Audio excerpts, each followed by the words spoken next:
Hello and welcome to Cartoonist Kayfabe. My name is Jim Rugg. I'm Ed Piskor. And I'm Tom Scholey. Today we're going to continue our monthly look at Watchmen with Watchmen number 10.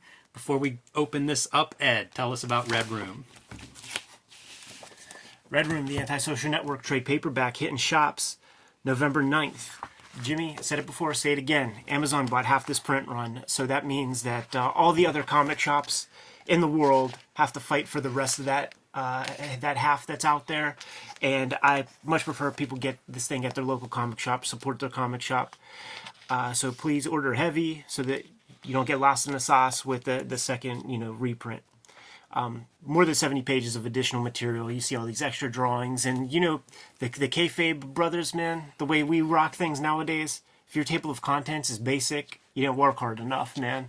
So since the first Hip Hop Family tree, we've been stretching those table of contents pages, and no different here. I know what the next one's going to be for the second book. It's going to be disgusting.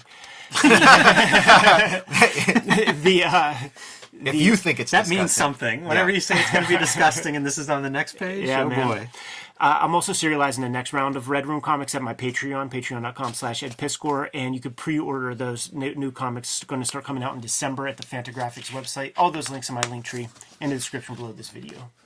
Tom, where can people find your latest, greatest? Here's Marvel's answer to Watchmen, Fantastic Four Grand Design. It's the whole story of the Fantastic Four done in one complete volume. It's just a great big love letter to Jack Kirby, Stan Lee, Joe Sinnott, all those guys. Rich Buckler, and it's available. For, name a really crazy name, and it's available from Marvel Comics. I'm a Rich Buckler fan. I'm proud to say it. I'm pro Rich Buckler. We'll be looking at Deathlock someday. Yeah, Deathlock's a classic. And here's Jack Kirby, The Epic Life, said with no irony. Jack Kirby, The Epic Life of the King of Comics. It's the story of Jack Kirby's life told in comic book form. And yeah, just turn to a random page and see, some, legendary comic book character invented. So it's a real trip. And check out my YouTube channel, Total Recall Show, and go to patreon.com, search Tom Scholey, and see all the different comics I'm working on at the moment. You can join me on patreon.com/JimRugg, where you can download out-of-print zines and mini-comics like BW Zine, freshly posted this week. This collects and reflects my love of 80s black and white self-published comics. Reprinting logos, panels, collages, text pages, ads, all of that good stuff that represents one of the early waves of self-publishing and small press and really continues to inspire me to this day. You can also see my original art, scripts, process, layout for the comics I make, like Street Angel, Plain Jane's, Octobriana. And you can get all of that at patreon.com/JimRugg. Good Craig Storman representation in that BW zine. Wouldn't be much of a BW zine without some Craig Storman. But we are here to talk about number 10 of Watchmen, and really enjoyed this one. You know, it's weird reading and rereading Watchmen in this format because I'm used to reading it in the book, and probably that's what a lot of our viewers have done. And the issues, I find they sort of ebb and flow. I like some better than others. I barely remembered this issue and really enjoyed reading this one. Yeah, man. The cover looks so 50s to me. I know it's and his love of the 50s and EC comics and all that kind of stuff. It really. And this is the height of the Cold War, which goes back to those 50s. So not weird to reference the 50s for something like that, for a cover that's really showing off that Cold War era. I feel like that's when Hollywood and films and photography really got into it. So it makes sense that we would see that aesthetic here. And because this is our 10th episode, and I'll say it just because we'll get 5,000 comments mentioning it if we don't. Yes, we see the smiley face. Right, yeah. Thanks, Ed. And try to save us some... I know it. Like the big... references like, Dr. Strangelove, like whenever you see these kind of things. But I also realized reading it this time around is this comes out after War Games, which was, really popularized, like the phrase, DEFCON 1. Oh, absolutely. Absolutely. The nuclear football is the shape of a football. And we've gotten into... this is a hit, right? They figured out how to use lyrics now in here, so we're gonna get the Bob Dylan lyrics that were denied in the first issue. Two riders were approaching, and we see many examples of that. So here we have Nixon and his boys Yeah, rolling in on Air Force One with your football ed in question strapped to his wrist. Yeah, man. Like, and this is how we always imagine it, like in the text and stuff.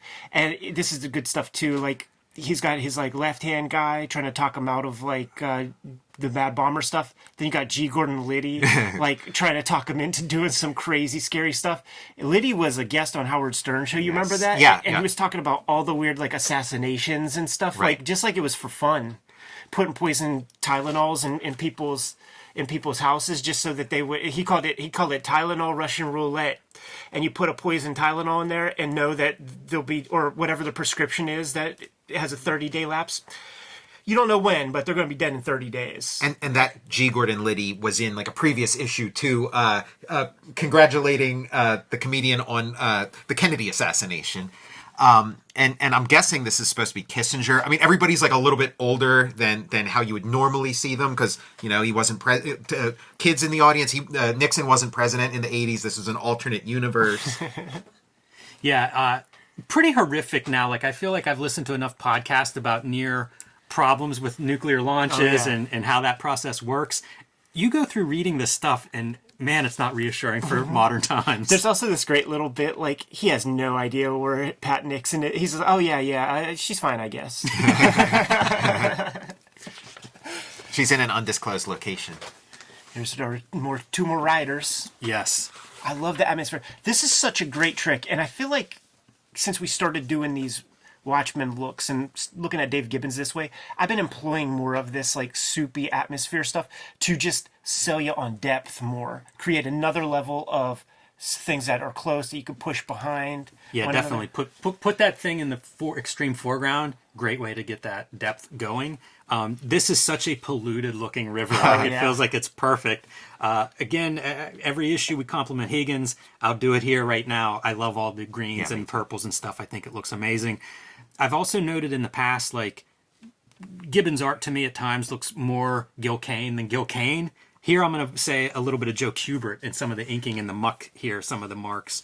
Now, whenever Night Owl and Rorschach get together and they're in that owl ship and they're on the docks and it goes into like super Ditko mode. Yeah. Like this is so Ditko here. Nice portly Night Owl, man. You can't often find a cartoonist that can do that mid-Carter. It's really great. This is just a weird nothing, but it's interesting to me how where his legs crop are basically Rorschach's crop. So it's almost like his legs are walking away. This is one of the great Alan Moore-isms, man. Just hang on by fingernails and never look down as he's hanging by his fingernails and at a very great height as he enters the bedroom. And this mirrors that same like pose from like issue 1 when he's climbing in full costume into the comedian's apartment. Yeah, absolutely. Pulling out his reserve outfit or costume, I guess, as it were, and has an altercation with his landlady who, of course, said bad things about him in the press once he was arrested. But backs off whenever he sees the poor kids that are, stuck with her. I mean, right here, he sees himself in that little dude. Like, that's exactly what we're getting right there. Yeah, it's kind of a nice moment because you really see him change gears, and that's not easy to show those kind of things, I think, in a comic. Oh, yeah, for sure. I feel like Alan Moore is like playing on his own biographical experience of like running into somebody who wrote a bad review of one of his comics. You said some unflattering things about me in the press. And then we echo, like, this is all those like little transitions. This is a real interesting one of like the kids with her hand on her mom's shoulder, to, Bubastis, the lynx. Yeah, that is a really great transition. Something I think Moore was more interested in at this time as a writer. And you see it in the How to Write Comics whole chapter book by him. So you see that here.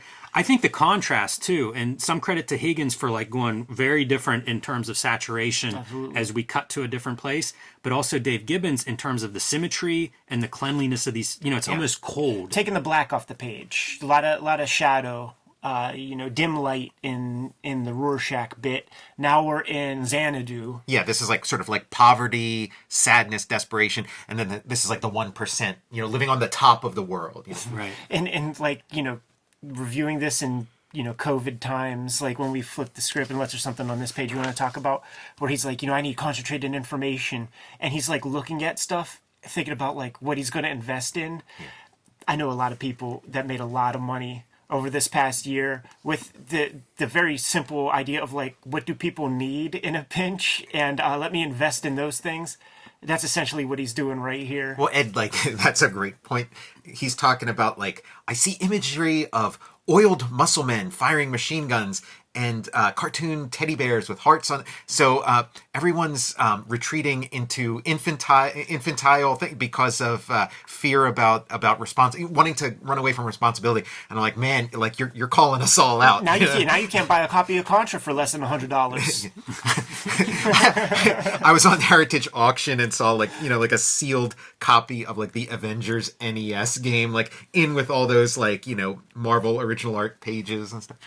Yeah, it's a great scene. And again, like, what makes this work great is how well it reads now. Yeah. 35 years later, I mean, we have these characters that we hear, that make news and or maybe controversial, but exist and certainly influence policy in our lives and culture and stuff.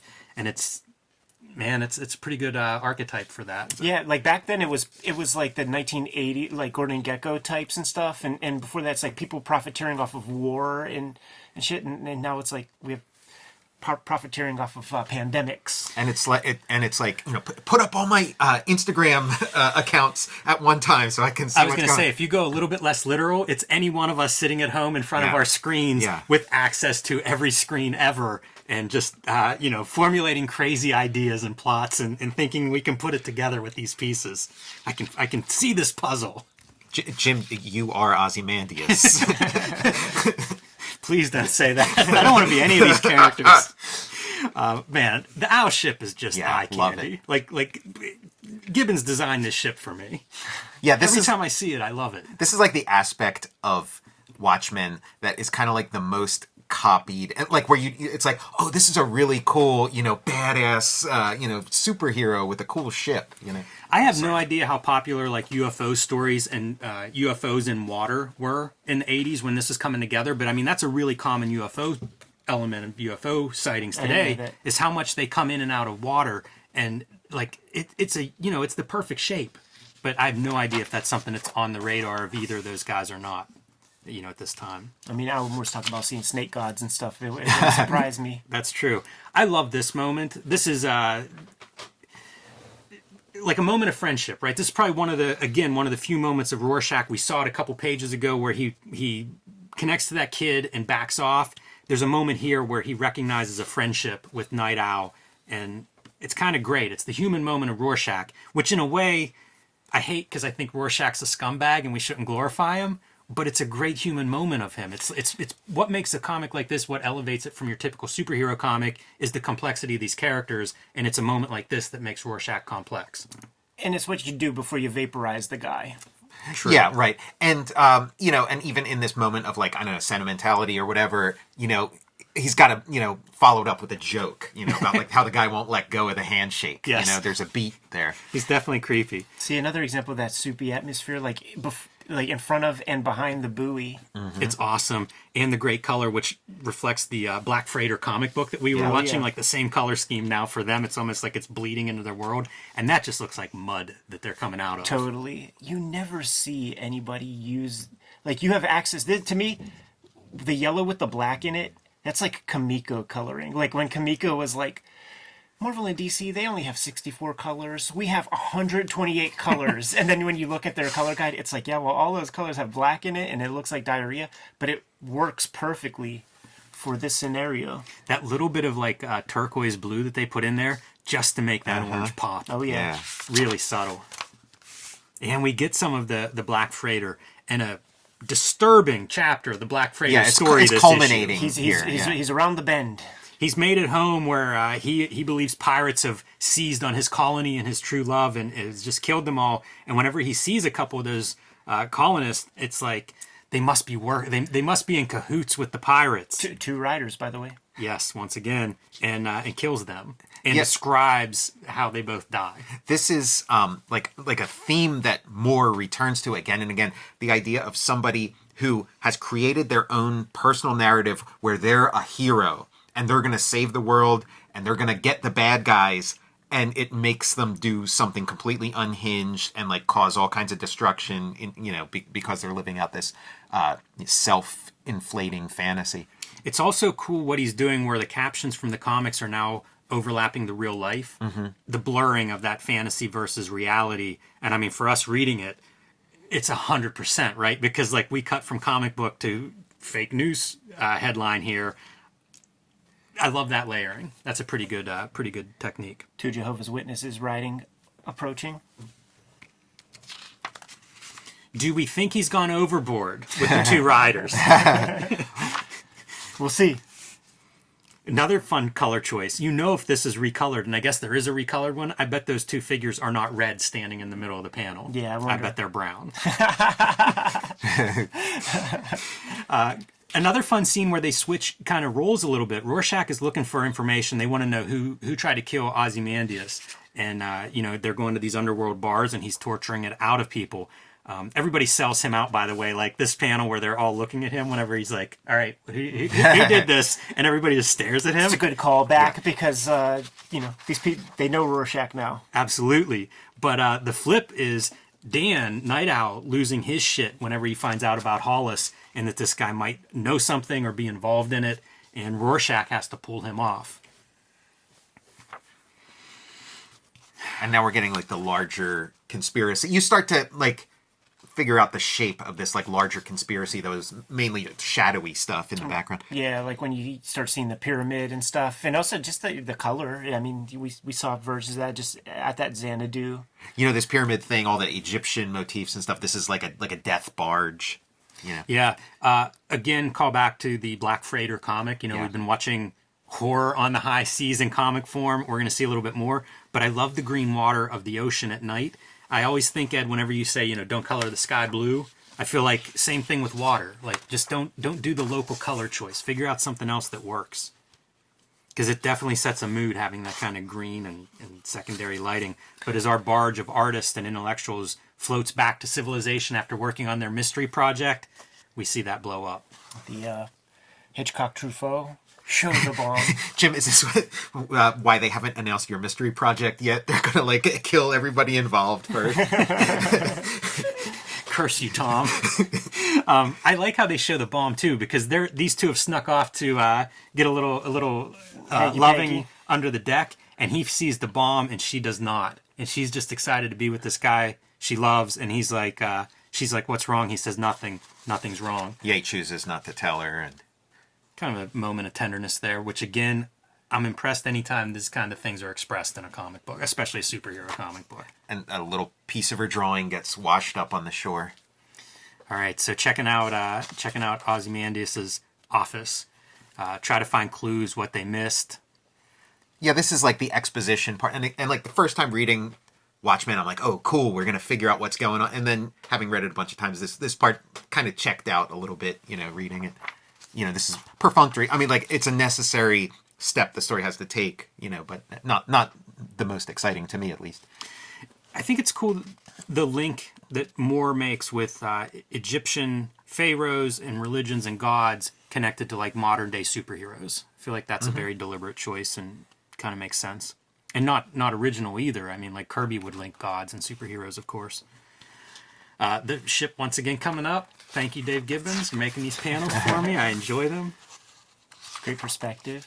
They've made their connection now. Rorschach finishes up his journal, drops it off. Very wordy here at the end. Maybe he sees the end is in sight and gets signing a little sensitive there, a little sentimental as he's signing it off. Yeah, with this cool signature. Colored wrong. The RR signature color. Right, yeah, they're coloring it as if it's a sign on this wall. Yeah, somebody wheat pasted Rorschach symbol next to the Fallout shelter sign. Oh, that's what Dave Gibbons was like. You know what, Higgins? gonna have to recolor this. I think that's probably the reason. And here we're getting some signature Watchmen stuff where we're like now intercutting the Black Freighter panel by panel with the stuff that's really happening, and flip-flopping the comic book narration and the real life narration, playing with going from one character to the next character comes up, gives him his mail, and now we're following that next character. I feel like that's a very cinematic thing. Yeah, it's cool.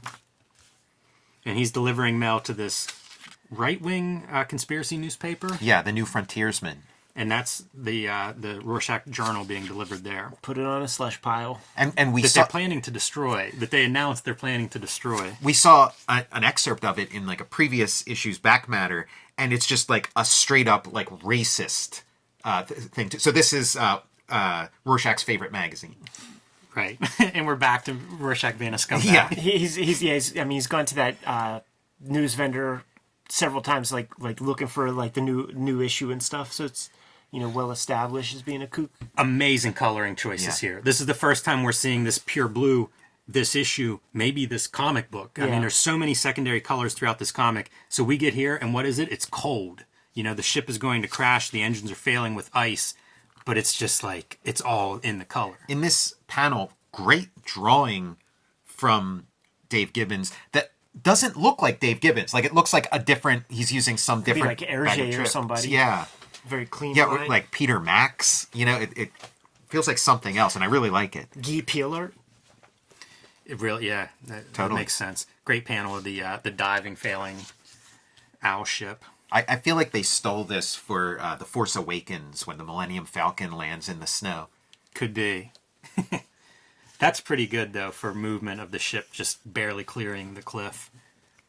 Being able to animate something that is an oval. I've said it 4 times already this episode, but I mean, like, that shit's impossible to draw. Yeah. DC Comics, Alan Moore, Dave Gibbons. Fucking shame there's not 1,000 Watchmen comics, by that team. How could they have possibly done that, right? Yeah. I mean, you wouldn't keep a writer on your, in your publishing house, would you? Just because they produce something extraordinary? Hey, man, writers don't sell underoos. Little Superman symbols do. And here's where we get the Night Owl Watchmen. This is where we can curse Dave Gibbons for running Alan Moore off. Got to put him in the snow owl costume. Yeah, and this is like when you get the Arctic Batman action figure. 100%. Yeah, pure white Batman action figure, and it says Dark Knight on the cardboard box. Man, if you can make Night Owl look any cooler, that's pretty good. The snow costume, It's ready funny, to go. man. It is very funny. It's so silly. It looks awesome though, like on the monitor where you just see the little whites of the eyes sticking out. Freaking Moon Knight. He's wearing Nana's fur coat, Boy, our 2 Moon Knight fans are going to be mad at that. You mean that too? Yes, that's what I meant. And all the pieces basically in place, right? I mean, all we're waiting for now is Dr. Manhattan and Dr. Manhattan to show up, but certainly we are getting the pieces aligned for the big finale. Oh yeah, man. Great final panel, and I love how the colors kind of they go into a different mode or something. I'm doing my best not to look ahead, but I do remember the part where he's like, "I wouldn't have told you my whole plan if it didn't already happen. It happened 30 minutes ago." And I wonder if it's the last panel of that issue. I don't quite remember. It's funny reading this. I was like, I know Watchmen pretty well, and I'm like, oh, is this the episode where everything blows up? Is this the issue where everything blows up? It's like, no, it is like, he really saves it for the next to last issue. You can't have like everything blow up and then be like, oh, we got a couple more issues to go, folks. Man, the toy layouts, talk about dooming yourself. Like, you can't do this and not expect it to happen. Yeah. And Moore is like, he knows that. Yes, like, right. he had to know that picture shows up, it's manifested. Like, that's a reality just waiting to happen. Super fun, man. Watchmen number 10, pretty good issue, I think. I feel like our momentum is building now. I'm very excited for the next one. Man, when we complete the whole saga, I'm going to stitch a video together with it all. That's going to be an epic vid, man. Yeah, I'll go from saying 5 times how impressive it is what they do here to saying it like 65. Yep. I don't know if you guys read the back matter in this, but when he's talking about the toy stuff, he's like, we got a problem here. We got to come up with some bad guys. We got too many heroes. We got to come up with some bad guys. We can't use real life bad guys. That's distasteful. So we got to come up with some, made up terrorist team. It's like basically the conversations that were coming up with like G.I. Joe and, and probably like superpowers when they were turning the Justice League into toys around this time of like, where do we go for villains? All the villains at DC suck. And it's like, oh, well, how about those Jack Kirby villains? We'll roll those guys out. Yeah, kind of fun notes. A lot of this back matter pretty inspired. There it is, man. 10th month of the year, 10th issue of Watchmen. Stay tuned next month. Gonna do a fresh one. Kayfabers, like, follow, subscribe to the YouTube channel. Hit the bell. We'll notify you when new vids are available. What's out there, Jimmy? Join me on patreon.com/JimRugg, where you can download out-of-print zines and mini comics. About a dozen of them are available. You can see my original art, scripts, sketches, process, how I make Street Angel, Plain Janes, Octobriana, and more at patreon.com/JimRugg. Read Jack Kirby, The Epic Life of the King of Comics. Fantastic Four grand design.